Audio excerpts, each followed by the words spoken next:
हरे कृष्णा राधे राधे 15 मार्च पूर्व जदि वीडियो आपन पाखर पहुंच जाइछि ताल भगवान कर विशेष कृपा आपन पर अछि कारण एही दिन हेउछि पापमोचनी एकादशी और जो व्यक्ति पापमोचनी एकादशी पालन करती से व्यक्ति जीवन में होइथिबा समस्त पापर मुक्त हो पारती पूर्व जन्म होइथिबा समस्त पाप आमको एई जन्म रे कष्ट देई थांती। तो जदि आपण पूर्व जन्म से पापर मुक्त होबा चाहउछंती ताले ही पापमोचनी एकादशी पालन निश्चय करंतु।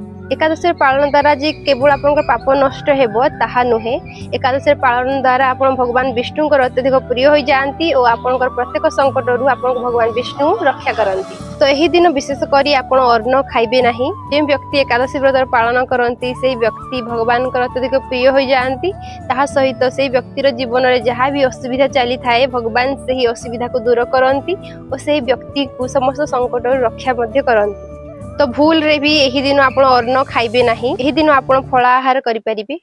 आ जदि आपण एही विशेष दिन संपूर्ण फल प्राप्त करा पई चाहुछंती ताहले एही दिन आपण एही मंत्र जप निश्चय करंतु। से मंत्रटी हेउछि ओम नमो भगवती वासुदेवाय। एही मंत्र जप आपन को 108 थर निश्चय करिवार अछि। आ सहित हरे कृष्णा महामंत्र मध्ये आपण उच्चारण करि परिबे। ता सहित राधा नाम मध्ये आपण जप करि परिबे। यदि आपण केबे भी एकादशी व्रत रखि नांती तो एही एकादशी रु मध्ये आपण व्रत आरंभ करि परिबे। वीडियो को प्रत्येक व्यक्ति पाखक शेयर कर दियंतु तांको बिहार पुण्य लाभ हेउ। हरे कृष्णा राधे राधे।